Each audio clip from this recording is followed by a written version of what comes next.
हाँ जी स्टूडेंट्स, क्या हाल चाल है? ठीक है। आज अगर हम सेलुलर रेस्पिरेशन को दोबारा से 2 मिनट के अंदर रिवाइज करें तो मैं एटीपी गिनवा देता हूँ कहाँ पे कल गड़बड़ हुई थी। सेलुलर रेस्पिरेशन के पहले स्टेप के अंदर ग्लाइकोलाइसिस के अंदर हमारे पास क्या क्या आता है?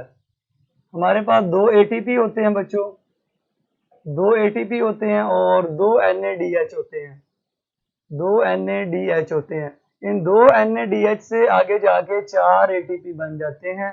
बनने 6 चाहिए, यहाँ पे मैंने आपको कहा था 2 एटीपी इस्तेमाल हो जाते हैं ट्रांसपोर्टेशन ऑफ मॉलिक्यूल के अंदर। सो 2 एटीपी इस्तेमाल हो जाते हैं, पीछे 4 बच जाते हैं। ये बात तो ठीक थी। सेकंड स्टेप था पायरुवेट ऑक्सीडेशन, ये भी मैंने ठीक ही बताया था आपको। पायरुवेट ऑक्सीडेशन के अंदर हमारे 2 NADH बनते हैं। क्यों? क्योंकि 2 पायरुवेट होते हैं, 2 पायरुवेट ऑक्सीडेशन होती हैं, क्योंकि ग्लाइकोलाइसिस से 2 पायरुवेट बनते हैं। तो 2 मरतबा पायरुवेट की ऑक्सीडेशन होगी, इससे 2 NADH बनेंगे और 2 NADH आपको 6 एटीपी बना के देंगे जो पायरुवेट से बनते हैं। ऑक्सीडेशन जब पायरुवेट की हुई है तो आप देखें वहां पे जाके NADH बना हुआ है। तो 2 पायरुवेट्स की ऑक्सीडेशन होगी क्योंकि ग्लाइकोल से 2 पर। तो ये बात यहाँ पे कल थोड़ी सी गड़बड़ ये हुई, मैंने कहा था इनमें से भी 2 एटीपी इस्तेमाल हो जाते हैं, ऐसा नहीं है। इनमें से 2 एटीपी इस्तेमाल नहीं होते, ये 6 के 6 ही रहते हैं। थर्ड आपको मैंने कहा था क्रेब्स साइकिल के अंदर हमारे पास 2 चीजें इंपॉर्टेंट हैं क्रेब्स साइकिल के अंदर। उनमें से पहली चीज है, अल्लाह भला करे, 3 अदद NADH। लेकिन चूंकि 2 क्रेब्स साइकिल है, 2 मरतबा क्रेब्स साइकिल हुआ है, 2 मरतबा क्रेब्स साइकिल हुआ है, तो NADH 3 नहीं बल्कि 6 बनेंगे। और हर क्रेब्स साइकिल में एक FADH था, तो 2 क्रेब्स साइकिल के अंदर 2 FADH आ जाएंगे। और अब मैंने कंपनसेट कहां पे किया था, अगर आपको याद हो, क्रेब्स साइकिल के अंदर ऐसे जो क्रेब्स साइकिल आपका बना हुआ है, इधर आपको जीटीपी बनता हुआ नजर आता है और एक एटीपी। मैंने जीटीपी और एटीपी को, दोनों को एटीपी काउंट किया था। मैंने कहा यहाँ तो दोनों एटीपी, लेकिन एनर्जी करेंसी चूंकि हम एटीपी को ही समझते हैं, इसलिए एक क्रेब्स साइकिल का एक ही एटीपी काउंट करना है और 2 क्रेब्स साइकिल के 2 एटीपी काउंट करने हैं। 2 एटीपी काउंट करने हैं, बनता एक है लेकिन 2 क्रेब्स साइकिल है, 2 पायरुवेट से, 2 एसिटाइल कोएंजाइम से। तो क्रेब्स साइकिल में ये जो सारी चीजें बनी है, ये किससे बनी है? फ्रॉम एसिटाइल कोएंजाइम, इससे बनी है। 6 NADH बन गए और एक नहीं बल्कि 2 एसिटाइल कोएंजाइम है, इसलिए मैंने यहाँ 2 लिखा हुआ है। यहाँ भी मैं लिख देता हूँ फ्रॉम 2 एसिटाइल कोएंजाइम से 6 NADH, 2 एटीपी वगैरह बन जाते हैं। अब 6 NADH जो है आपको 3 से मल्टीप्लाई करके 18 एटीपी देंगे, 2 FADH आपको 2 से मल्टीप्लाई करके 4 एटीपी देंगे और 2 एटीपी एज इट इज ही रहेंगे, 2 एटीपी एज इट इज ही रहेंगे। अब आप इनको टोटल कर लें, अब आपको कोई प्रॉब्लम नहीं पेश आएगी। मैं सबको डब्बा करता जा रहा हूँ और सर्कल, इनको आप ऐड कर लें, इंशाल्लाह 36 पूरे हो जाएंगे। ये थोड़ी सी जो मिस्टेक थी, जारी बात है मिस्टेक से ही दोबारा बंदा सही करता है चीज को। 2 and 4 6, 6 and 6 12, 12 and 18 30, 30 and 4 34, 34 and 2, these are the 36 ATP which are total net product of cellular respiration, जिसमें कंप्लीट ब्रेकडाउन होती है रेस्पिरेशन। चलें, तो जिन बच्चों को कल मैंने लिखवा दिया था वो बस यहाँ पे चेंज कर लें।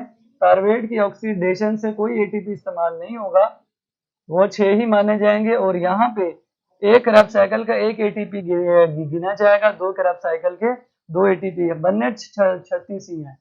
जो लोग 38 कहते हैं, वो क्यों कहते हैं? वो इनको भी काउंट करते हैं, वो इन 2 एटीपी को भी काउंट करते हैं, वो फिर 38 पे ले जाते हैं इस बात को। ओके, वो इसको 38 पे ले जाते हैं। तो बच्चों सबने नोट कर लिया? दोबारा इसको दोबारा नोट कर लें, हरी अब इसको दोबारा नोट कर लें। जो नोट कर ले वो मुझे कमेंट कर दे जल्दी से। मुझे 80 मैसेज आने चाहिए क्योंकि 80 बच्चे इस वक्त क्लास में बैठे हुए हैं। मुझे 80 लोग कमेंट्स करेंगे ओके, मैंने नोट कर लिया, ये फ्यूचर में इंशाल्लाह आपके काम आएगी बात, ठीक है। उसमें से हो सकता है एक आधा एमसीक्यू आ जाए, लेकिन आता नहीं है, ठीक है बच्चों। जल्दी से मुझे 80 के 80 लोग कमेंट करें कि हमने नोट कर लिया, दोबारा नोट कर लिया, जल्दी से करें बच्चों।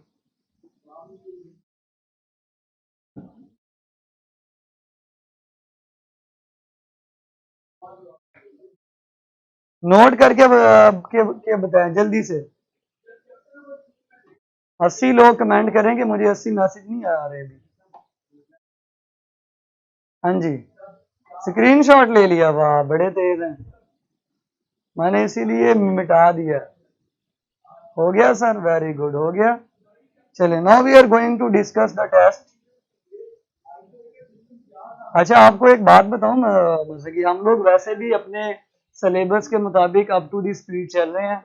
हम लोगों ने एक महीने के अंदर तकरीबन 40% सिलेबस कवर कर लिया है।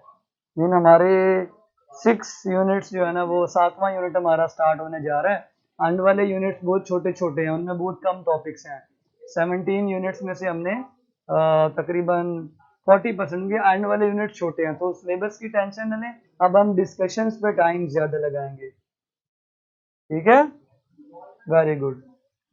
तो हमें अब किस पे टाइम ज्यादा खर्च करना है बच्चों? डिस्कशंस पे, क्योंकि ना आता सबको होता है, आता सबको होता है। ये बात मेरी सुनने ध्यान से, ये बात मुझे उन बच्चों ने बताई है जो बच्चे मेडिकल कॉलेज के अंदर एडमिशन ले चुके हैं। मेरे स्टूडेंट्स मुझे बताते हैं कि हमें सबसे ज्यादा benefit more and more discussion से होता था। जब हम एमसीक्यूज को दोबारा देखते तो हमें नए जो है ना पॉइंट्स हमारे जहन में बैठते थे। तो डिस्कशंस मोर एंड मोर होनी चाहिए, क्या ख्याल है?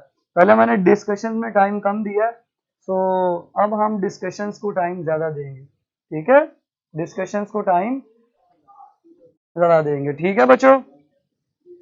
और आमतौर पर डिस्कशन से ही बच्चा जो है ना वो ज्यादा, क्योंकि पढ़ा तो आपने होता है, लेकिन मैं देख रहा हूँ जैसे मैं पढ़ा रहा हूँ ना, मुझे लगता है जैसे आप लोगों ने पहले नहीं पढ़ा हुआ, ठीक है, ऐसे लग रहा है ना जैसे नहीं पढ़ा हुआ। चले, लेकिन खैर फायदा हो रहा है आप लोगों का, बहुत अच्छी बात है, मुझे खुशी होती है कि आप लोग जो है वो कहते हैं कि हमें अब समझ आना शुरू हुई है चीजें, तो ये बड़ी अच्छी चीज है।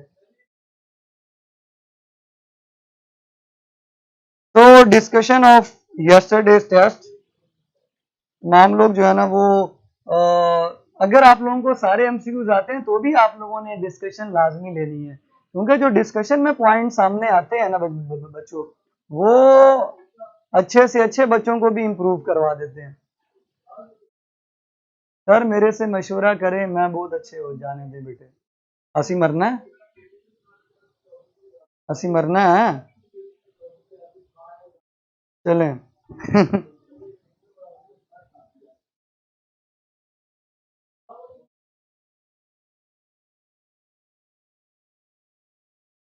चलें बच्चों,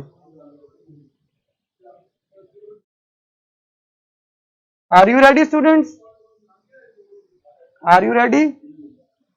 we are going to discuss. और जो मैं आपको मुख्तलिफ ट्रिक्स बताऊंगा इधर से उधर घुमा फिरा के, वो आपके नॉलेज को और ज्यादा बढ़ाना शुरू कर देंगे, ठीक है।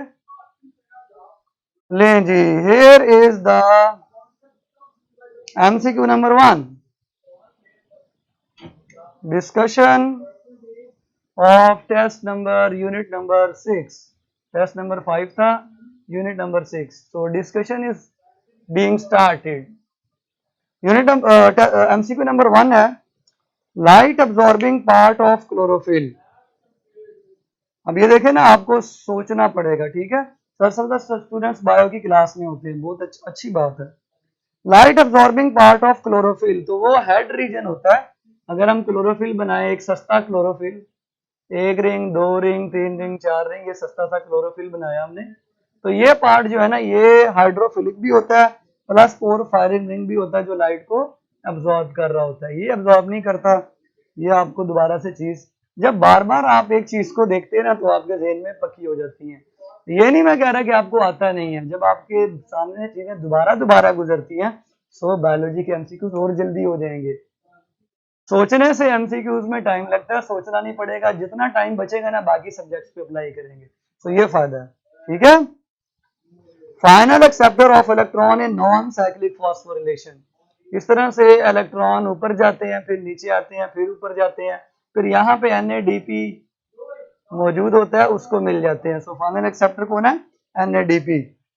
Na यहाँ पे बच्चे जो है ना बहुत ज्यादा क्वेश्चन पूछ रहे हैं कि साइटोक्रोम्स के अंदर भी प्रोटीन होती है या नहीं। यस, साइटोक्रोम के अंदर भी आयरन वाली प्रोटीन है। साइटोक्रोम के अंदर भी आयरन वाली प्रोटीन है। आज डिस्कशन क्यों करवा रहे हैं सर? मेरा सब्जेक्ट मेरी मर्जी, ठीक है हमरा। क्या आपको बात क्लियर हो गई है? मेरा सब्जेक्ट मेरी मर्जी। अभी मैंने आपको थोड़ी देर पहले इतना एक्सप्लेन किया कि डिस्कशन के फायदे क्या। लगता है आपने अभी ज्वाइन किया, जल्दी ज्वाइन किया करें बच्चे। जरा इसको आप बता दें सारे लोग कि मैं डिस्कशन क्यों करवा रहा हूँ। ले जी, which of the following is a carbon dioxide acceptor. Carbon dioxide का जो एक्सेप्टर है केल्विन साइकिल के अंदर, कार्बन डाइऑक्साइड जब ऊपर से आती है तो इसको एक्सेप्ट कौन करता है? RUBP। RUBP is the ribulose bisphosphate. चले आपसे क्वेश्चन है, राइबोलोस बिसफॉस्फेट के अंदर कौन सी मोनोसैकेराइड है? सर ये पहले बता देते, साइटोक्रोम वाली सारी बातें पहले थोड़ी जो है वो हम बताते हैं। ले जी, RUBP के लिए मैं आपको एक MCQ दे रहा हूं। बताएं जी RUBP में कौन सी शुगर होती है? ट्रायोज होती है, बीटा पेंटोज होती है, सीटा हेक्सोज होती है, या डेल्टा कोई भी नहीं होती? बूझो तो जाने। हाँ जी, बूझो तो जाने बच्चों, कौन सी होती है? ट्रायोज, पेंटोज, हेक्सोज या कोई भी नहीं होती? हाँ जी बच्चों, कौन सी होती है? पहचानो। राइबोलोस तो आप नाम ले रहे हैं ना, शाबाश, पेंटोज है। चले इसी को मैं अगर चेंज कर देता हूं, इसी को अगर मैं चेंज कर देता हूं, आपने क्या दिया? पेंटोज तो होती है। पेंटोज में से कौन सी होती है? एल्डो होती है या कीटो होती है? Question mark. एल्डो होती है या कीटो होती है? हेक्सोज कौन कह रहा है? काके हेक्सोज कौन कह रहे हो? What is this? हेक्सोज नहीं है, पेंटोज है। Ribulose is a 5 carbon sugar और ये फॉस्फोरिलेटेड शुगर है। दोनों साइड पर फॉस्फोरिलेट लगे हुए हैं। फॉस्फोरिलेटेड शुगर, फॉस्फोरिलेशन किसी की भी हो सकती है, जिसके साथ भी फॉस्फेट लग जाए जाके। हाँ जी, एल्डो है या कीटो है? कीटो। राइबोस होती ना, राइबोस। अब यहाँ पे आपको एक और मजे की बात सुनाऊं आपको, ये कीटो है। राइबोलोस, राइबोस वर्सेस राइबोलोस में फर्क बताया था आपको, देखिए भूल गए ना, इसीलिए तो डिस्कशन करवा रहा हूं। राइबोस वर्सेस राइबोलोस में क्या फर्क है अगर आपको पता हो? राइबोस एल्डो होती है और राइबोलोस कीटो शुगर होती है। राइबोस एल्डो है और राइबोलोस कीटो है। तो एक बात तो कन्फर्म है कि ये कीटो है। अब यहां से एक और पॉइंट मेरे ज़हन में आया, होगा ना, मेरा बड़ा खतरी ज़हन है। एक और मेरा पॉइंट मेरे ज़हन में आया। क्या ज़हन में आया? कि जब ये सारा कुछ बनता है ना तो यहाँ पे G3P बनती है। G3P का नाम है ग्लाइसरल्डिहाइड। बड़ा प्यारा पॉइंट आपके सामने मैं रेस कर रहा हूं, राइस कर रहा हूं। ध्यान से जरा चेक करते हैं कौन इस बात तक पहुंचता है। ठीक है, ग्लाइसरल्डिहाइड बताओ, एल्डो है कीटो है? हाँ जी, ग्लाइसरल्डिहाइड के बारे में बताओ, एल्डो या कीटो? बेटे राइबोलोस मैंने बता दिया कीटो। ये एल्डो वाले कमेंट्स बिल्कुल ना करें जब बता दिया मैंने, ठीक है। राइबोलोस कीटो होती है, राइबो। अब ग्लाइसरल्डिहाइड के बारे में बताएं, ग्लाइसरल्डिहाइड एल्डो है या कीटो है? बड़े सियाने बनते हैं ना, आज सारा सानापन आपका मैंने निकाल देना। हाँ जी, डिस्कशन के अंदर जो चीजें सामने आती है ना वो आम लेक्चर के अंदर भी नहीं आती। हाँ जी, ग्लाइसरल्डिहाइड क्या है जी? एल्डो है। अब मुझे बताओ ऐसा क्या हुआ कि G3P is an aldo sugar और RUBP is the keto sugar? ये एल्डो से कीटो के अंदर शिफ्टिंग कैसे हो गई? एल्डो से कीटो के अंदर शिफ्टिंग हुई कि नहीं हुई? एक और पॉइंट, रीजनरेशन जब हो रही होती है, प्रोडक्ट जब निकल जाता है हमारे पास, ग्लाइसरल्डिहाइड निकल जाती है, तो वापस साइकिल में प्रीकर्सर बनता है। प्रीकर्सर आपका कीटो है, बनता ये G3P के 5 मॉलिक्यूल से है। सो एल्डो फंक्शनल ग्रुप कीटो में कन्वर्ट हो जाता है, एंजाइम कन्वर्ट कर देते हैं इसको। सो ये पॉइंट भी बड़ा इंपॉर्टेंट था, ठीक है। सो ये एल्डिहाइड है यानी एल्डो शुगर है और ये कीटो है। पॉइंट ये था आपके लिए कि हमारे कैल्विन साइकिल में दोनों किस्म की शुगरें प्रेजेंट हैं। जो हमने बनानी है हमें चाहिए वो एल्डो है और जो वापस प्रीकर्सर में जाके कन्वर्ट होगी वो कीटो है। सो एल्डो कन्वर्ट हो जाती है कीटो के अंदर। ओके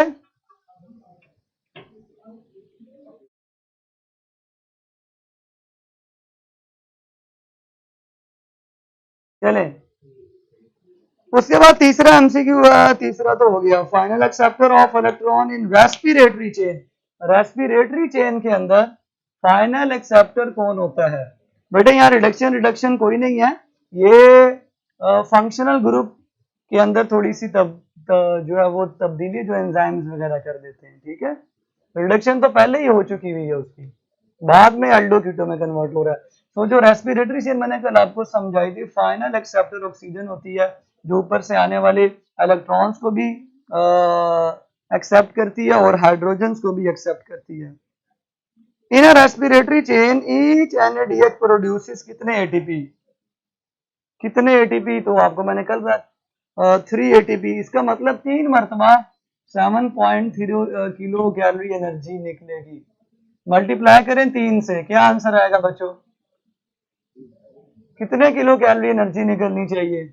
21.9 किलो कैलोरी एनर्जी निकलेगी तो 3 मरतबा एटीपी बनेंगे।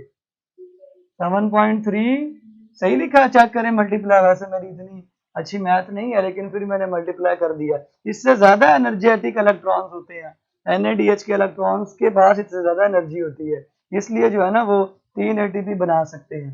सो मल्टीप्लाई करें कि ऐसे ही है जवाब, और FADH के 7.3 को 2 से मल्टीप्लाई करेंगे क्योंकि उसके एनर्जी के उसके इलेक्ट्रॉन की एनर्जी 2 एटीपी बनाने में इस्तेमाल होती है। तो नए पॉइंट सामने आ रहे हैं, नए पॉइंट सामने आ रहे हैं। ठीक है, aerobic respiration involve complete breakdown of glucose, simple सा आंसर है। ठीक है, कंप्लीट ब्रेकडाउन ऑफ ग्लूकोज।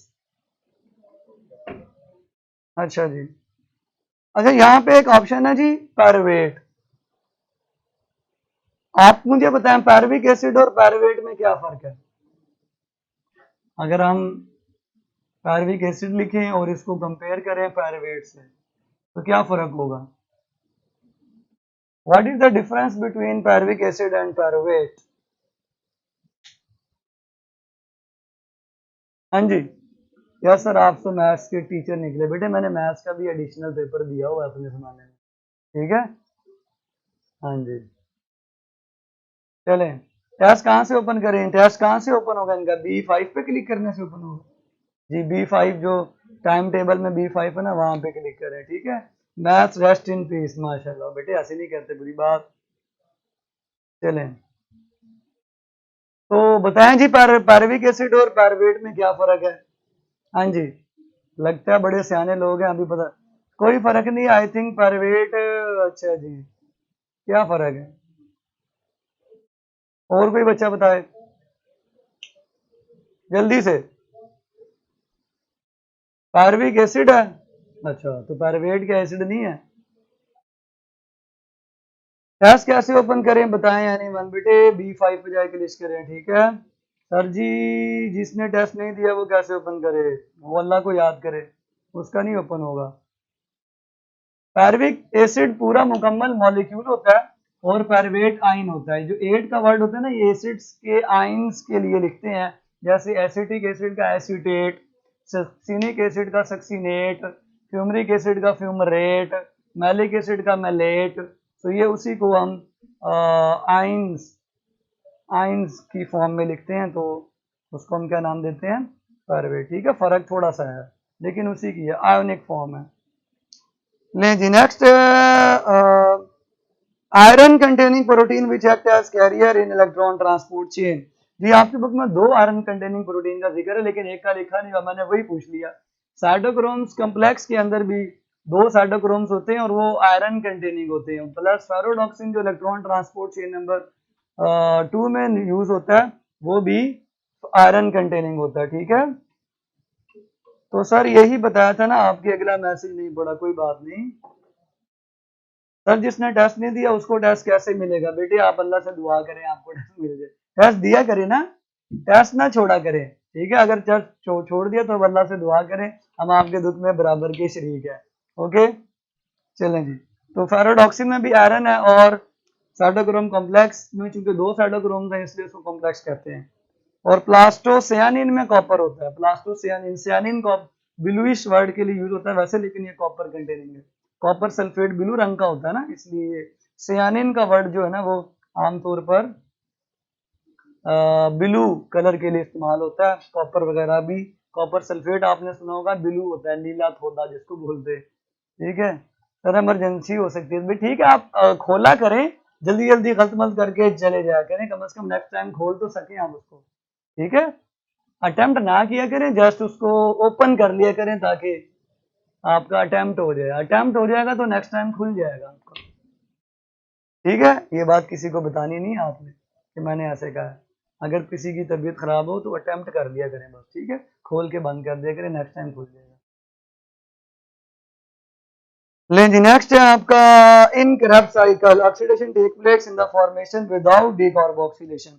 जब बच्चों सक्सीनेट से फ्यूमरेट बनता है, सक्सीनेट से फ्यूमरेट बनता है ना, तो एक काम होता है, क्या काम होता है? ऑक्सीडेशन होती है, मीन हाइड्रोजन निकलते हैं और ऑक्सीडेशन होती है, लेकिन इस वक्त डी कार्बोक्सिलेशन नहीं होती। वजह क्या है जी? इसमें भी 5 कार्बन है और इसमें भी, सॉरी, इसमें भी 4 कार्बन है और इसमें भी 4 कार्बन है, तो 4 और 4 सेम कार्बन है, so there is no decarboxylation in this step, carbon नहीं निकलती बाहर। अगला जी spectrum which show the effectiveness of absorb light, simple है, तो एक्शन स्पेक्ट्रम है। अच्छा जी, उसके बाद ये मिशन स्पेक्ट्रम कहाँ पढ़ा हम लोगों ने? ये भी कभी कम पढ़ते हुए थे ना सर, किसी ने आपकी ये रिकॉर्डेड वीडियो देख ली तो फिर आप गए काम से। क्यों जी, मैं क्यों गया काम से? अल्लाह माफ करे यार। अच्छा, नहीं कुछ नहीं होता बेटे, आपने बताना नहीं है ना, कोई नहीं देखेगा। ले जी, तो मैं कहा था, हाँ मिशन स्पेक्ट्रम भी हम कहीं पढ़ते हैं ना, किसी को याद है कहीं पढ़ते थे हम लोग मिशन स्पेक्ट्रम? नहीं याद, अच्छी बात है, याद भी नहीं होना चाहिए। विच of the following is not form during non cyclic phosphorylation? ATP बनता है, बिल्कुल बनता है, एनएडीपीएच भी बनता है, ऑक्सीजन भी बनती है फोटोलाइसिस से। G3P नहीं बनता, वो तो हमें कैल्वन साइकिल में जाके नसीब होता है। तो G3P is the answer, simple.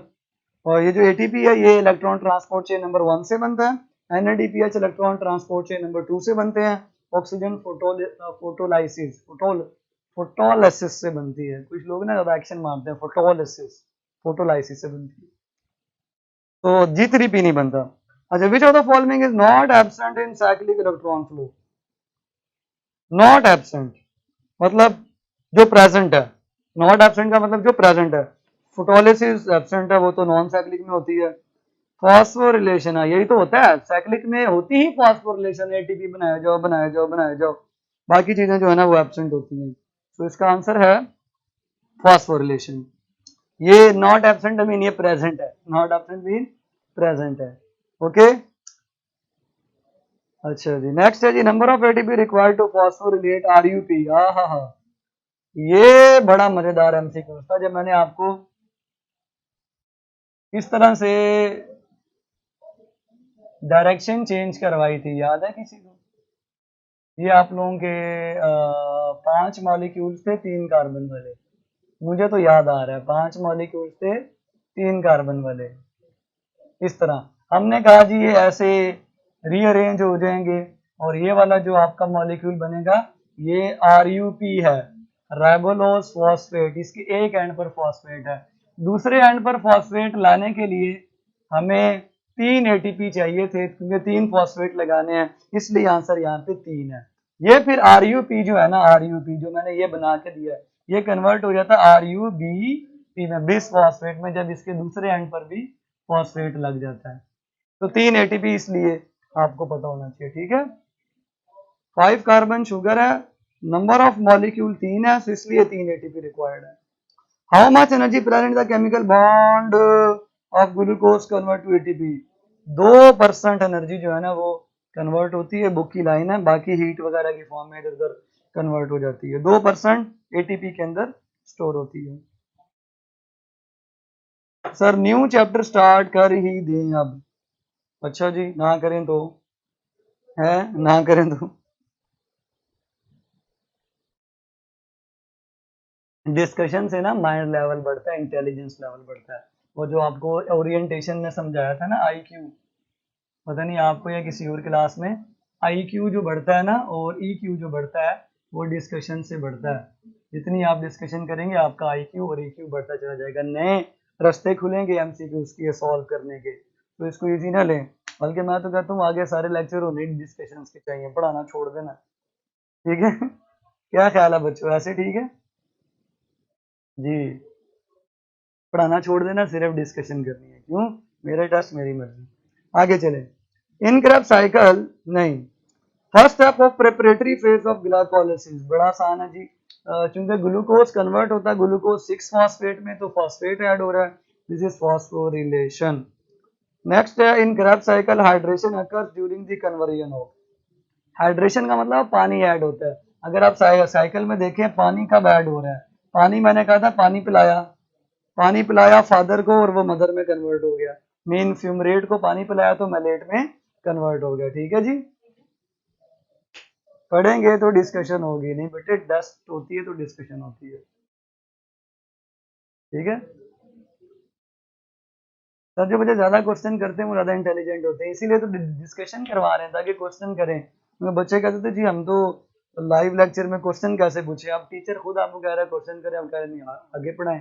ये ना किसी तरफ छोड़ते नहीं है टीचर को, अगर पढ़ाते रहे फिर कहते हैं जी पढ़ाए जा रहे हैं, क्वेश्चनिंग का टाइम नहीं दे रहे है, देखो ना।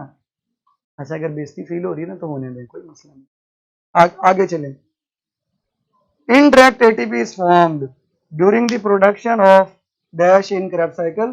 वो जो नीचे करके ATP नहीं बना हुआ, नीचे करके जो ATP बना हुआ है Krebs cycle में, वो सक्सीनेट के की फॉर्मेशन के दौरान बनता है, तो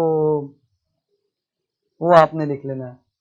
उसके बाद in glycolysis 2PG is converted to PEP, 2PG converted to PEP. अब 2PG क्या क्या होता है जी? 2PG 2 फॉस्फोग्लाइसरेट है, ये फॉस्फोइनोल पायरुवेट में कन्वर्ट होता है। अब आप देखें यहाँ पे पानी बाहर निकल रहा है, जब पानी बाहर निकल रहा होता है तो हम कहते हैं डिहाइड्रेशन, इसलिए फॉस्फेट नहीं यहाँ निकलता, क्योंकि फॉस्फेट इसमें भी है फॉस्फेट इसमें भी है, तो फॉस्फेट नहीं निकलता, पानी निकल जाता है। लेकिन नेक्स्ट है, अल्लाह भला करे आपका,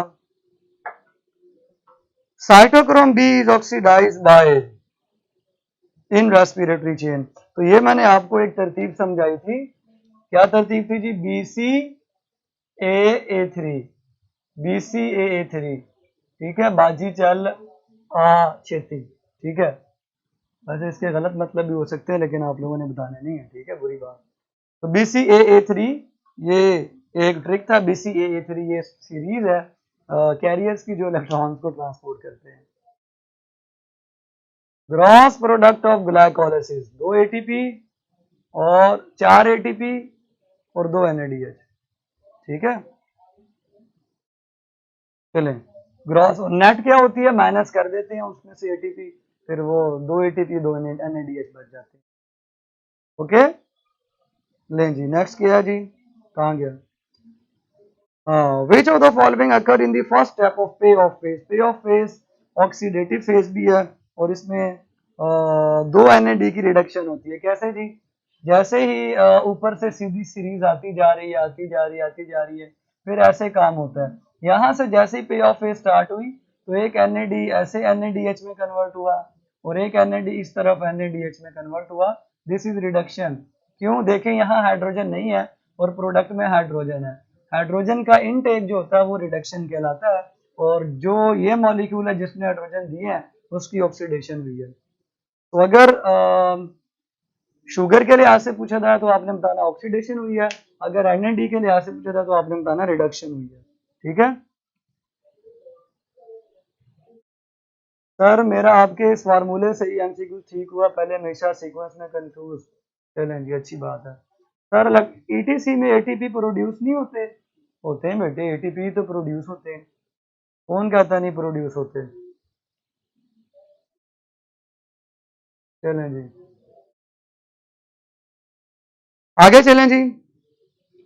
पेप, PEP is converted to dash by removal of phosphate. ये मैंने पेप बनाया, पेप का अगर आप फॉस्फेट निकाल दें तो एप बच जाएगा, सिंपल। ठीक है, बच्चे परेशान हो रहे हैं, देखें आसान सी चीज है, भूल जाए ना। पेप है ना, पेप फॉस्फो इनोल पैरावेट, पेप का फॉस्फेट निकल गया तो एप बच गया, इनोल पैरावेट। कुछ बच्चों ने पैरावेट लगा दिया था, हालांकि वो मिसिंग है, मैंने कहा भी था। ठीक है, एप का पी निकल गया तो एप बच गया, सिंपल है ना। देखें इसमें रॉकेट साइंस थोड़ी है। अगर कोई ये पी है, पी निकला, एप बच गया, इनोल पैरावेट। तो यहां से आपने याद करना है। ठीक है, चलें जी, ये फिर पैरावेट कह रहे हैं, देख लें, इनोल पैरावेट पहले बनता है, उसके बाद जाके फिर पैरावेट बनता है। Pick up the correct one relating to tail of chlorophyll. Tail मैंने बता दिया हाइड्रोफोबिक है और हाइड्रोकार्बन है, इसलिए हाइड्रोफोबिक है। Colour of chlorophyll b yellow green और colour of chlorophyll a is blue green. अच्छा, इनका ग्रीन क्यों है, ग्रीन कॉमन क्यों है? क्योंकि ग्रीन को ये रिफ्लेक्ट करते हैं बहुत ज्यादा, जिस लाइट को ये रिफ्लेक्ट या ट्रांसमिट करते हैं वो इनका अपना कलर होता है, मैंने समझाया था आपको। सर आपने एटीपी का सम जो करवाया था उसमें 80, बेटे वो जो NADH से आगे निकलवाए थे वो रेस्पिरेटरी चेन ही थी। NADH से मैंने कहा इतने एटीपी बन गए, FADH से इतने एटीपी बन गए। तो NADH और FADH से जो एटीपी बनते हैं वो रेस्पिरेटरी चेन से ही बनते हैं। लिख ले खुद, कॉमन सेंस है, आप खुद बड़े अच्छे हैं। अब ये मैंने बता दिया। So gross product of glycolysis, आप फिर दोबारा पूछने चले, सुन लें। ग्लाइकोलाइसिस के अंदर जो ग्रॉस यानी मेन टोटल क्या बनता है? ग्रॉस बनते हैं जी 4 एटीपी और 2 NADH। लेकिन चूंकि 2 एटीपी इस्तेमाल भी हो गए थे तो नेट प्रोडक्ट आपको क्या मिलती है? 2 एटीपी और 2 NADH। ये आपका नेट है, ये ग्रॉस है, लिख लें। अब लिखा हुआ भी ना नजर आए तो फिर अल्लाह ही हाफिज है आपका। ठीक है, नहीं जी, नेक्स्ट है किधर है? One equal intensities of light are given, photosynthesis maximum in dash part. ये तो बुक की लाइन है, और बायो में तो आपको बुक की लाइंस के ऊपर इतना फोकस करना है, इतना फोकस करना है जी, बॉय समझ गया जिस पे आप सबसे ज्यादा फोकस करते हैं। ठीक है, उतना बुक की लाइंस पे फोकस करना है। ओके, चलें, तो रेड इसका आंसर है जी। अगर हम दोनों की इक्वल इंटेंसिटी दे, मैंने कंप्लीट समझाया था लेक्चर के अंदर, रेड आंसर होगा। ठीक है, it contain many types of pigment. Antenna चूंकि लाइट को गैदर कर रहा होता है मुख्तलिफ डायरेक्शन से, मुख्तलिफ लाइट्स को, मुख्तलिफ वेवलेंथ को। सो एंटीना जो है ना ये, अब रिएक्शन सेंटर में सिर्फ एक ही मॉलिक्यूल होता है।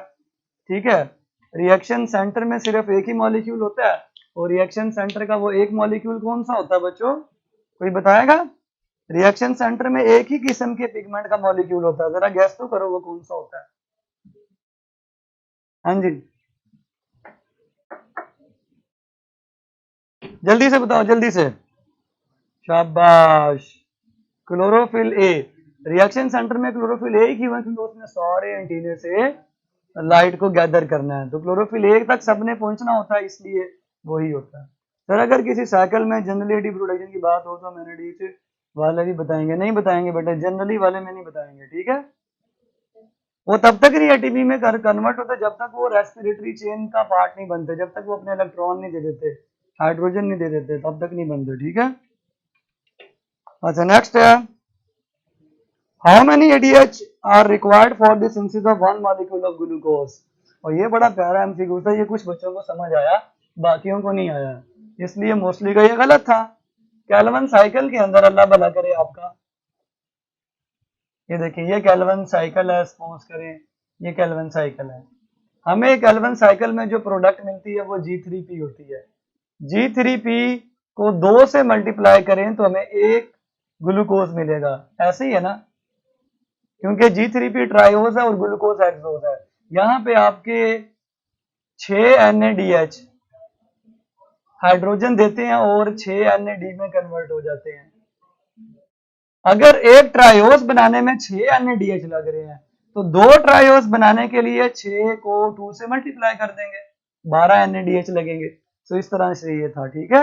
6 क्यों नहीं है, क्योंकि 6 से तो सिर्फ एक ट्रायोस बनी है और 2 ट्रायोस से एक ग्लूकोज बनेगी, इसलिए 2 मरतबा 6 NADH खर्च होंगे, ठीक है। 6 for triose and 12 for hexose. Most abundant protein in nature, सबको पता है रबिस्को है। पिक अप 5 कार्बन कंपाउंड, हाँ हाँ। RUBP भी 5 कार्बन है लेकिन वो शुगर में है, और कीटोग्लूट्रेट भी 5 कार्बन है और वो एसिडिक इन नेचर है, एसिड का आइन है, तो दोनों ही 5 कार्बन है। RUBP भी 5 कार्बन है और कीटोग्लूट्रेट भी 5 कार्बन है। Light dependent reaction can take place, सबको पता है थैलाकॉइड्स में होते हैं। थैलाकॉइड्स में उनके रिक्वायरमेंट वाली सारी चीजें मौजूद होती हैं। सर सिंध वाले बुक्स की लाइन पे फोकस करें। यस, मैंने बुक्स अपलोड की हैं, आप लोगों ने डाउनलोड कर ली हैं जो सिंध वाले हैं? क्यों बच्चों, डाउनलोड कर ली है ना आप लोगों ने? मैंने कैंपस ड्राइव पे बुक्स भी रख दी हैं, सो बुक्स को भी आप रीड किया करें जिनके पास नहीं है, या अगर आप सफर पे जा रहे हैं, बाहर निकले हैं, वेले बैठे हैं, तो मोबाइल पे बुक खोल के बैठ जाया करें। अक्सर मैं ऐसे ही करता था, जब मेरा पढ़ने का बुक खोलने का दिल नहीं करता मोबाइल का, वो जो जिससे आप टैब चेंज करते हैं, फौरन से बुक पे चले। हाँ जी स्टूडेंट्स, वेलकम बैक। आप लोग तो परेशान ही हो जाते हैं यार, ठीक है। हाँ जी, वीडियो स्टार्ट हो गई है, मैं वापस आ गया हूँ, ठीक है। समटाइम स्टक हो जाता है, आपको पता है बंदे की हर चीज स्टक हो जाती है, तबीयत खराब हो जाती है, इंटरनेट की भी, लैपटॉप की भी, सो परेशान ना हुआ करे, ठीक है जी। I am back. चलें जी, ग्लूकोज में एटीपी कितने होता है, ये कौन सा सवाल है जी, ग्लूकोज में कितने एटीपी होते हैं? लें जी, एक बच्चे का सवाल है कि जब फ्यूमरेट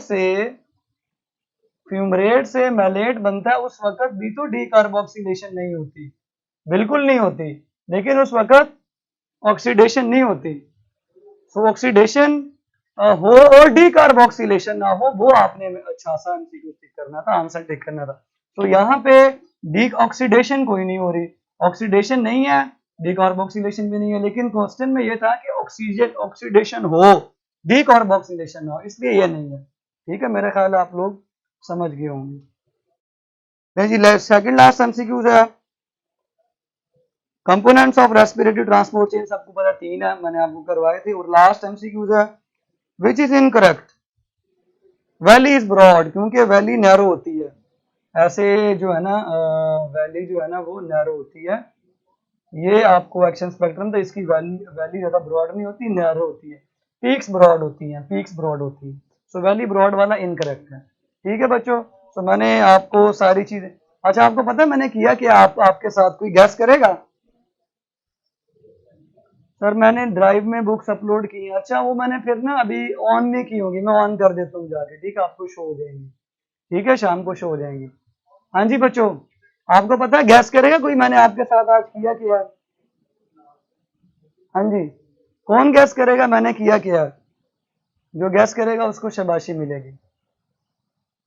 हाँ जी, कोई गैस करेगा मैंने किया क्या आज के लेक्चर में आपके साथ? हाँ जी, शुगर मेला तो किया ही है, लेकिन साथ में डिस्कशन में आपके साथ मैंने किया क्या? हाँ जी सर, रेस्पिरेटरी चेन में तो 5 होते हैं, 5 नहीं होते बेटे, 3 होते हैं, कंपोनेंट्स 3 है। कौन कौन से? पहला कोएंजाइम क्यू, फिर साइटोक्रोम, सारे एक ही में काउंट होते हैं, कंपोनेंट तो वो एक ही है, उसकी आगे से टाइप्स हैं, और आखिरी ऑक्सीजन, 3 है। मैंने पता क्या किया, मैंने आपको पूरा बायो एनर्जेटिक्स रिवाइज करवा दिया, क्योंकि बच्चों ने काफी कहा था कि ये चैप्टर मुश्किल आधा कर दे। मैंने इस प्रैंक के साथ आपको पूरा चैप्टर, क्योंकि आपने गौर किया होगा मैंने आपको ऑप्शंस में से काफी चीजें और भी डिस्कस करवाई हैं, तो ये उन बच्चों को बहुत फायदा होगा जिनको ये चैप्टर मुश्किल लगता था। मैंने आपको पूरा चैप्टर दोबारा पढ़ा दिया, तो इंशाल्लाह अब एफएलपी की डिस्कशन करने की जरूरत नहीं पड़ेगी, ठीक है। पूरा चैप्टर मैंने रिवाइज करवाया, सो अब मेरे लिए आपने दुआ करनी है, ठीक है। चलें जी, हम मिलते हैं कल इंशाल्लाह नेक्स्ट चैप्टर के साथ। आप लोगों ने कल रेस्पिरेटरी सिस्टम ह्यूमन का, नाक, फेरिंग्स, लैरिंग्स, ट्रैकिया, ब्रोंका, ब्रोंकियोल, ये सब रीड करके आना है, ठीक है बच्चों। तो मिलते हैं कल, कल तक के लिए इंशाल्लाह अपना ख्याल रखें और दुआओं में याद रखें। अल्लाह हाफिज़।